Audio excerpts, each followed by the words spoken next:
Les doy la bienvenida a una nueva clase de la materia psicoestadística descriptiva e inferencial y en este caso vamos a continuar con los contenidos vinculados a lo que es prueba de hipótesis. En videos anteriores estuvimos viendo algunos conceptos y una aproximación a lo que es la lógica de las pruebas de hipótesis. En esta clase ya vamos a ir trabajando sobre ejemplos de aplicaciones y de alguna manera vamos a ver el modelo que después se va a ir replicando en el resto de los contenidos de cómo se utiliza la prueba de hipótesis al momento de tomar decisiones. ¿Y por qué digo de que va a ser un modelo que se va a ir replicando en los contenidos que quedan? Porque cuando veamos, por ejemplo, pruebas T, análisis de varianza, e incluso vamos a repasar un poquito lo que es chi cuadrado, lo que son las correlaciones de Pearson. En todos los casos vamos a ir viendo de que cada vez que hacemos un procedimiento estadístico de este tipo, tenemos que ver la significación estadística que tiene. Y esto implica de que se está aplicando un proceso de prueba de hipótesis. Es decir, lo que vamos a determinar es en qué medida los resultados que estamos obteniendo son resultados que se pueden deber simplemente al azar, o por el contrario, lo que estamos observando es un efecto sistemático que no se puede explicar solamente por el comportamiento del azar. Entonces, en los sucesivos contenidos que van quedando en la materia, vamos a utilizar mucho lo que vamos a ver ahora como un modelo que simplemente va cambiando el procedimiento, va cambiando el coeficiente que se utiliza, el cálculo matemático que se hace, pero la lógica subyacente es básicamente la misma. ¿Sí? En videos anteriores estuvimos viendo algunos conceptos centrales de la prueba de hipótesis. Hablamos de lo que era la hipótesis nula, la hipótesis alternativa, el valor crítico, que era un valor que uno fijaba, que de alguna manera, en función de ese valor crítico, se empezaba a determinar una región de aceptación o de rechazo de la hipótesis nula. Hablamos del error tipo 1, el error tipo 2, de cómo puede ocurrir esto de que uno rechace la hipótesis nula cuando en realidad debería aceptarla, o bien acepta la hipótesis nula cuando en realidad debería rechazarla, que estos son los errores tipo 1 y tipo 2. Y también vimos algunos conceptos vinculados a lo que era la parte de confianza y potencia. Estos son los conceptos como centrales de la prueba de hipótesis, que sería bueno que si ya persisten algunas dudas, se revisen un poco los procedimientos, los videos anteriores. ¿Sí? Si no, también otra alternativa es, en general, prueba de hipótesis es un contenido que requiere cierta maduración. Entonces, es normal de que por ahí uno vea algunos ejemplos más y después le tenga que dar un repaso, porque es una lógica que no siempre implementamos en nuestra vida cotidiana, entonces por ahí no estamos tan familiarizados. Pero quizás es una buena práctica ir revisando un poco los videos, revisando algunos de los conceptos centrales y sobre todo ir entendiendo, y esta es la parte más importante, la lógica subyacente a la prueba de hipótesis. ¿Sí? Entonces, lo que vamos a ver ahora son ejemplos de algunas aplicaciones como para practicar un poquitito esa lógica, y vamos a ver de que esa lógica subyacente se va a ir replicando en los diferentes tipos de procedimientos estadísticos que utilicemos, que básicamente cada procedimiento está diseñado para una circunstancia, una situación en particular, pero la lógica subyacente es siempre la misma. ¿Sí? De hecho, cuando hacemos investigación en psicología, yo le diría que casi siempre van a haber análisis de pruebas de hipótesis, obviamente cuando se utilizan métodos cuantitativos de investigación. ¿Sí? Entonces, por ejemplo, si yo puede haber múltiples preguntas como las que aparecen ahí.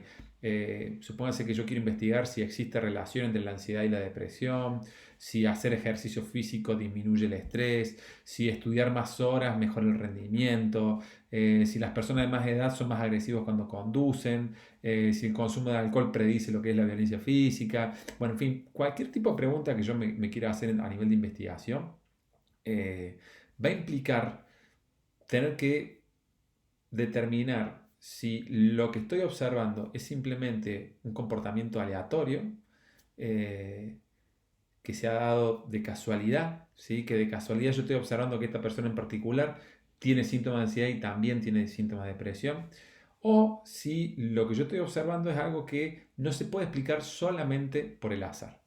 Entonces, esa pregunta crítica es la que se trata de abordar con la prueba de hipótesis. ¿Y cómo es la lógica de la prueba de hipótesis y cómo se hace este procedimiento? Bueno, para poder entender esto, es importante recuperar un concepto que se trabajó en uno de los primeros videos cuando vimos elementos para lo que era la introducción a la estadística inferencial. Y planteamos que el comportamiento humano, al igual que otros fenómenos biológicos o físicos, es un fenómeno probabilístico. ¿Sí? ¿Esto qué significa? Que en condiciones semejantes cambia, ¿sí? Que no tiene un comportamiento exacto, sino que tiene cierta variabilidad. Pero esto no implica de que, si bien uno puede hacer una predicción exacta, no implica que el comportamiento no se pueda hacer predicciones. Es decir, que algo sea probabilístico, que tenga cierto componente de aleatoriedad, no significa que sea algo errático e imprevisible. De hecho, estuvimos viendo en ese video en particular y cuando vimos ese contenido, de que había diferentes tipos de modelos de probabilidad. Es decir, había diferentes tipos de probabilidad y conociendo esa distribución, ese modelo de probabilidad, podemos hacer ciertas predicciones sobre qué iba a ocurrir. ¿Sí? Entonces decíamos, por ejemplo, que tirar una moneda o tirar un dado o muchos juegos de azar, por ejemplo, como una ruleta, ¿sí?